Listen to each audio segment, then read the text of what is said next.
Welcome everybody. Thanks for joining this talk. I am Julien Gonthier. I graduated from EPFL in Switzerland, and today I will present you our paper on advanced characterization of chloride binding in OPC and LC3 paste. Limestone calcine clay cements are a sustainable alternative to Portland cement. They have a much lower carbon footprint and comparable strength. LC3 systems also show a denser microstructure than OPC due to the filler effect upon adding limestone and other supplementary cementitious materials. We get a higher water-to-cement ratio, which coarsens the porous network. This delays the chloride ingress and thus extends the service life of concrete. However, to get a complete picture of chloride transport, it is required to characterize the chloride binding in hardened cement pastes.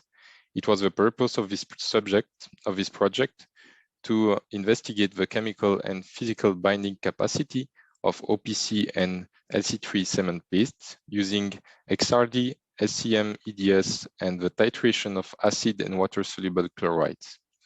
Notice that the chlorides are chemically bound in the AFM phase and physically bound in the cache phase, among others, and the investigation of the physical binding is especially difficult. It can be carried out with the help of energy dispersive spectroscopy mapping, while the characterization of chemical binding can be done either by X-ray diffraction or thermogravimetric analysis. So OPC and LC3 cement paste were prepared at a water-over-cement ratio of 0.4. You can see on the top right of this slide the LC3 composition used in this project with 30% of calcine clay and 15% of limestone.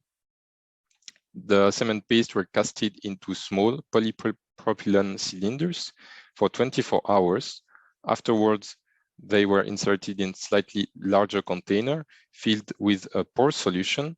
This could be achieved by adding in the water some few grams of finely ground samples from the same batch in order to act as a leaching buffer.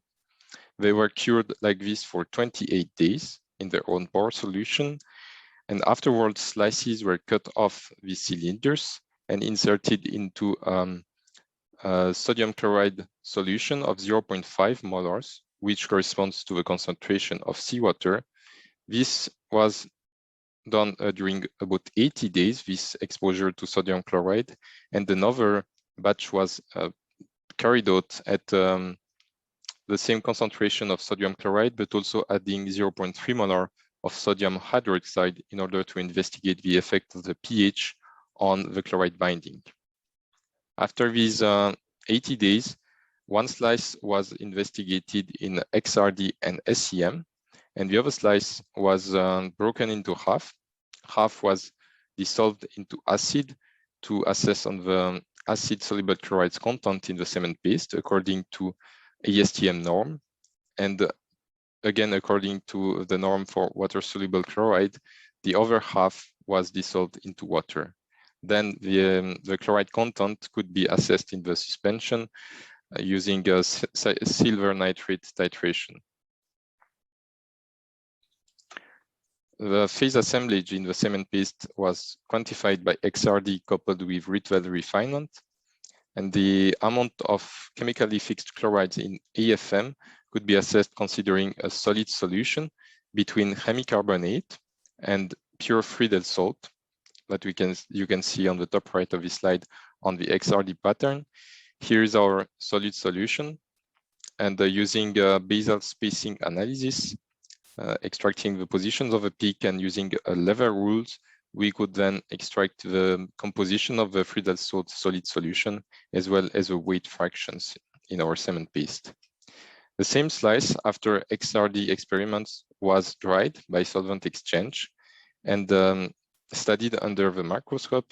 And here, using the EDS mapping, we could assess on the stoichiometry of a solid solution by analyzing the chloride over calcium versus aluminum over calcium ratio plots as described by Xu and al.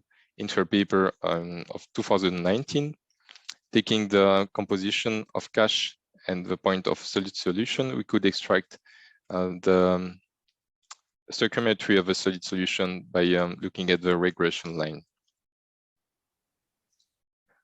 I would like to present the results first concerning the phase assemblage in our samples. We prepared also 2 samples that were hydrated at 28 days as reference, OPC in the first column and LC3 in the fourth column.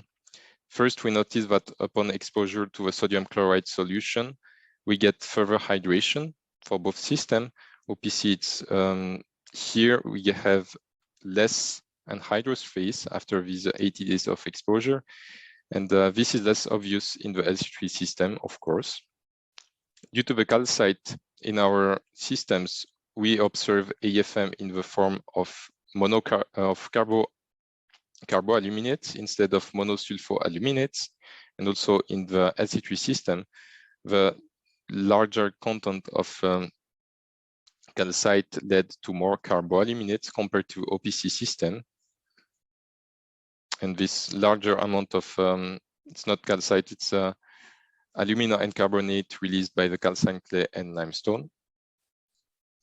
Now, to switch on the right of this slide, you can see the composition of a Friedel salt solid solution assessed by EDS mapping, vertical axis, and horizontal axis is the results from the Rietveld refinement.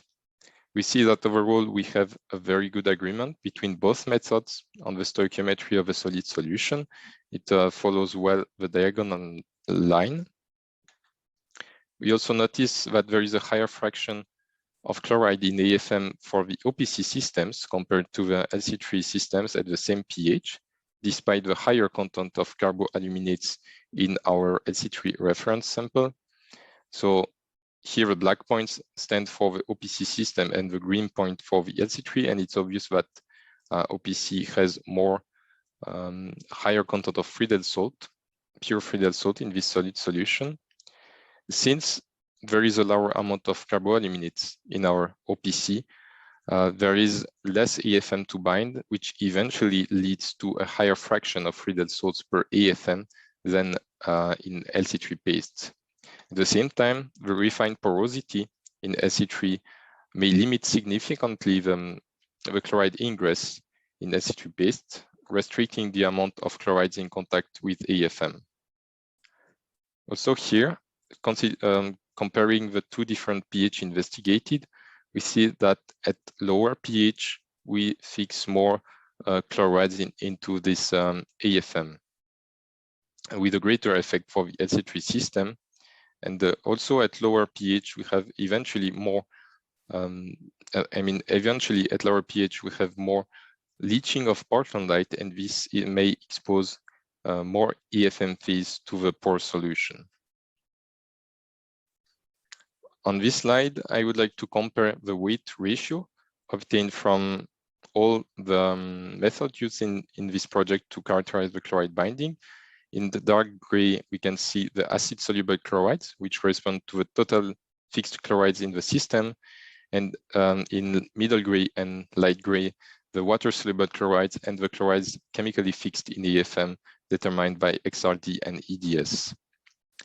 Here we notice that in all systems investigated, there are remaining chlorides that are not related to the chemical binding in AFM, which is slightly less for the last system, LC3 at high pH.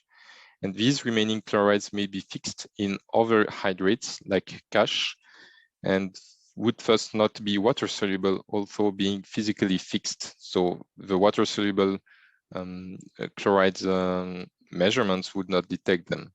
This requires further investigation on the physical binding capacity of cash, and this is ongoing work. Also here, concerning the water-soluble chlorides, LC3 systems show overall lower content of these physically fixed chlorides in cash, which may come from the supplementary cementitious materials used in LC3. I would like to conclude, first of all, by reminding about the results between XRD and EDS mappings. They provided very coherent estimation of the chloride content in AFM, and therefore XRD can be preferred than EDS mapping because it's less time consuming. Then we observed no direct link between the higher content of AFM in LC3 paste and its capacity to bind chlorides in the Friedel salt. Also, the total binding capacity of LC3 systems was found to be lower or equal to that of OPC, despite the higher content in AFM. And these would be coherent with chloride transport in LC3 paste that would be hindered by the refined porosity.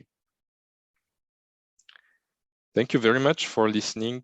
And I would like to thank Professor William Wilson, Dr. Fabien Georget, and Professor Karen Scrivener from EPFL for co-working on this project.